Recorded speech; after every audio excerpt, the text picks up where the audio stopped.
Welcome back to Behind the Sale. If you're new here, my name is Princess Monholm and I am a sales coach, which means I get to help sales reps and high ticket coaches break through their income ceiling by becoming the person prospects want to say yes to before you even pitch. Last year, I personally collected over 3.4 million in high ticket sales, and I helped students go from 4 or 5K months to 20K plus months using exactly what I'm about to share with you. Today, we're talking about a question that I get constantly in my DMs, in my community, on my coaching calls. Princess, when should I leave my offer? And I get it. I really do. Because maybe you're not making the money you want yet. Maybe lead flow isn't quite perfect yet. Maybe you're struggling while you watch other sales reps on similar offers crush it. So you're wondering, is it time to jump ship? Or maybe you're wondering if this is the right fit for you. Or maybe you're wondering if perhaps the grass is greener somewhere else. And here's the truth. Sometimes it is time to leave. Sometimes it's not. And knowing the difference will save you months, maybe even years of spinning your wheels. Because I've seen both sides of this. I've seen sales reps stay way too long on offers that are destroying them and their belief in themselves. And I've seen some sales reps leave way too early and then regret it because the offer exploded in the best way and now they're missing out. So today, I'm breaking down exactly when you should leave an offer and when you should stay and do the work. Warning, this is going to make some of you uncomfortable because some of you are going to realize that you're looking for an excuse to quit when you should actually be stepping up. And some of you are going to realize you've been tolerating things you shouldn't be tolerating. Either way, you'll have clarity by the end of this training. So let's get into it. First, let's talk about some good reasons to leave an offer. Let's start with situations where you're not necessarily being dramatic, you're actually being strategic. These are the cases where leaving is the right move, and anyone who tells you otherwise just doesn't really understand what you're dealing with. Reason number one, the work environment is toxic. So if you dread showing up to meetings, that's a problem. I'm not talking about occasional bad days because everyone has those. I'm talking about consistently dreading showing up. So when you wake up and your stomach drops at the thought of opening your laptop or the thought of jumping into a team meeting, or even if just seeing your manager's name pop up on Slack makes you want to puke. Toxic environments drain you, and you can't perform at a high level when you're emotionally exhausted just for existing in that space. I was on a team where the sales manager talked to us like we were dirt whenever he wasn't happy with our numbers. And here's the crazy part. We had 3 months straight where we all collected about $100,000 cash for his business. 3 months straight of crushing it, completely exceeding expectations and making this guy a ton of money. And then we had a slow month. 1. And he talks to us like he was disgusted by our very existence because he couldn't deal with his emotions around having 1 slow month. So being on that offer was an emotional roller coaster, to say the least. Month to month, we were on edge because we didn't know which version of him we were going to get. And I realized I can't build a stable career on unstable leadership.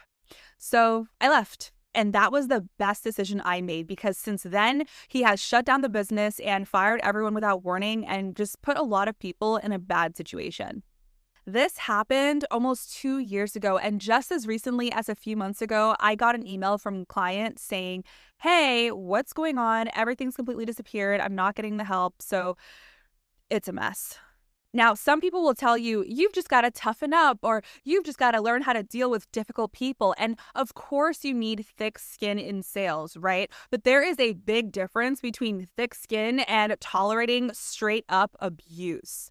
There's a difference between knowing how to handle pressure and being in an environment that's destroying your mental health. If the leadership is volatile, if you feel like you're walking on eggshells every day, leave. Your mental health is worth so much more than the commissions you're getting on the offer.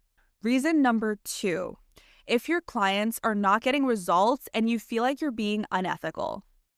This is a big one because if you're selling something and people genuinely are not getting the outcomes they were promised, you need to go, because here's what happens when you stay. Every call starts to feel gross, and you can't show up with conviction because deep down, you know you're selling something that doesn't work, and your prospects can feel that. They can sense when you don't fully believe in what you're selling. Now, let me be clear. It might not be that the offer is inherently bad. It could also be a case that you don't believe in it. So there are cases where the actual niche or the offer itself isn't horrible. So if people are getting results, but you can't sell it because you don't believe in it, it's not going to happen. Case in point, crypto. There's nothing necessarily wrong with crypto, right? But if you have personal beliefs that prevent you from selling it, you can't sell it with conviction.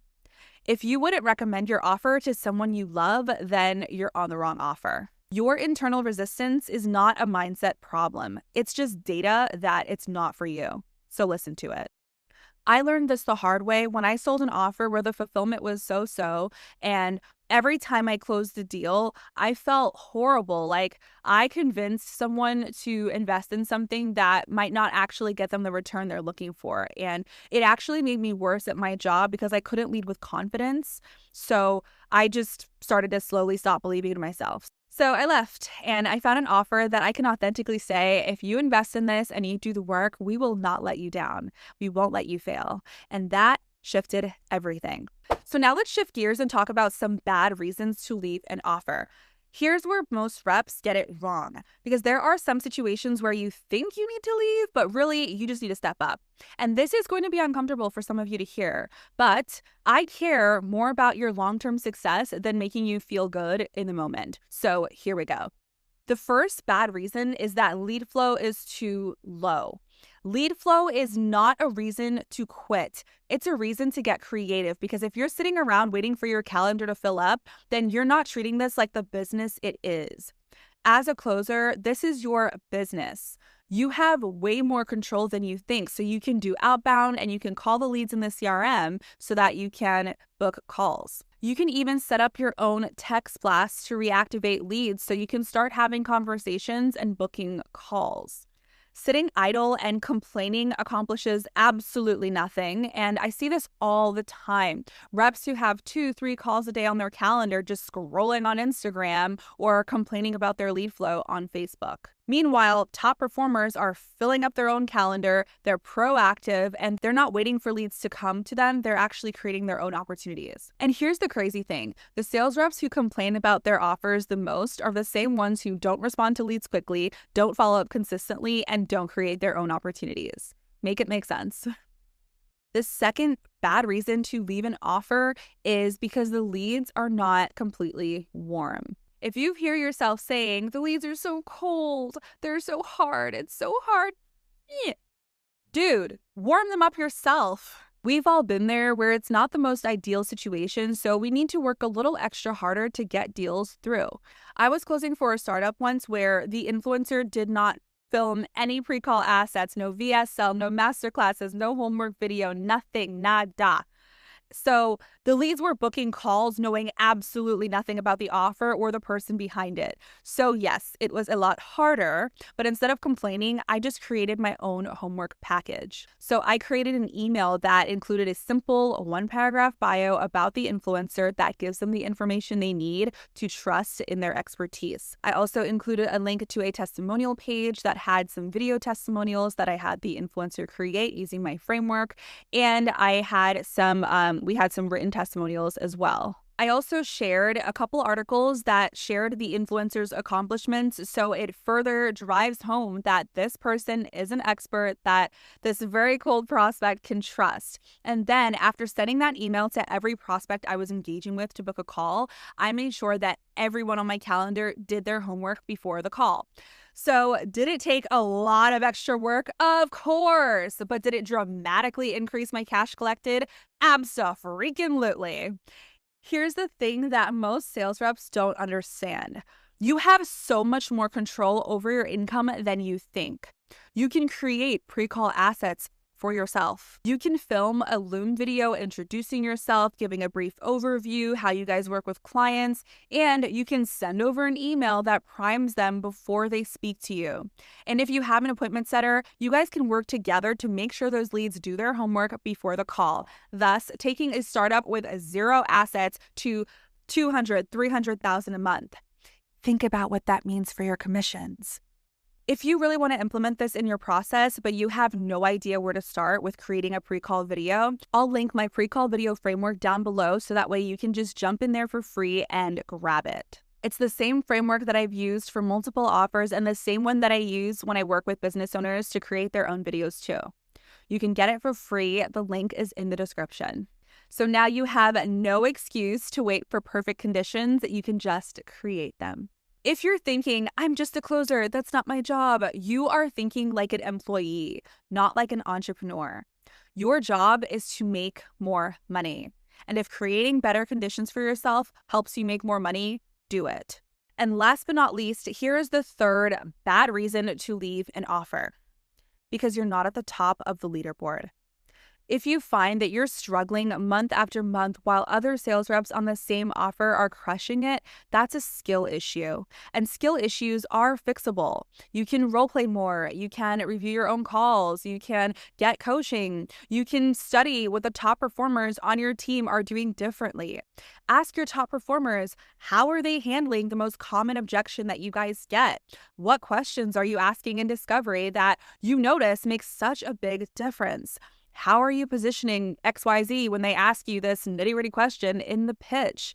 And then just implement what they're doing. Leaving an offer because you're not winning yet is just running away from the work, and you're going to take that same mindset onto the next offer. I promise you, the reps at the top of the leaderboard are not there because they have better leads. They're there because they have mastered the craft. And you can do it too, but not if you quit every time it gets hard. So here's what it comes down to. Are you leaving because the opportunity itself is bad or because you're avoiding doing the hard work of getting better? So be brutally honest with yourself. If the environment is toxic, the offer is unethical, if leadership is unstable, then leave. Because in that case, you're not being dramatic, you're just saving yourself a headache. But if you're leaving because lead flow is not perfect, or because you're not closing at the rate that you want to yet, or because you're not the top of the leaderboard, then you're just looking for an excuse. The reality is the grass is rarely greener on the next offer. It's greener where you water it. And sometimes watering it means doing the boring work that nobody else wants to do. Creating your own pre-call assets, following up with leads, role-playing until you are so confident you can close in your sleep, investing in a coach, actually implementing the feedback even though it's scary and brand new. None of this work is sexy, but it works. So if you're not sure whether to stay or go, here's a framework that might help. Ask yourself these 3 questions. Is this environment helping me grow or holding me back? If you're learning, improving, and learning skills that will help you throughout the rest of your career, then stay. But if you're developing bad habits, being emotionally drained, emotionally abused, or you're just stagnant, then go. Second question is, do I believe in what I'm selling?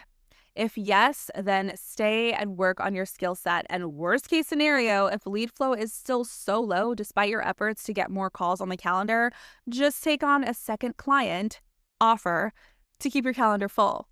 Third question to ask yourself is, am I running toward something better or am I running away from something hard?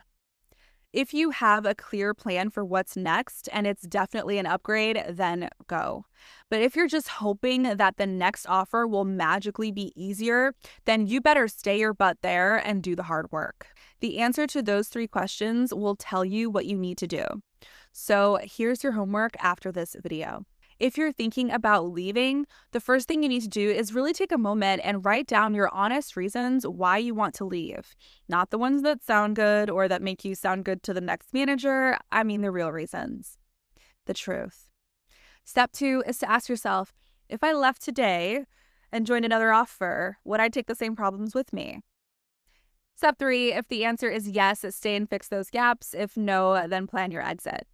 If you're going to stay, I recommend committing 90 days to the offer to do everything that you know you should be doing. Then reassess. If you've done everything right and it's still not working, then maybe it is the offer, but give yourself the opportunity to prove that it's not you first. And if you need help figuring this out, then come talk to me. I'll put a link in the description so you can book a free strategy call with me, a real strategy call with me, where we can break down your situation and I'll help you have some more clarity around the next right move so you can actually increase your income. The link is in the description. That's all I've got for you today. If you made it to the end, congratulations. You take your business and your income very seriously. I'll drop the link to my free community as well down in the description where I do free trainings, and I look forward to reading your takeaways in the comments. If you haven't already, it would mean the world to me if you can like and subscribe because it goes a long way in helping other people find the channel, and I will see you in the next one.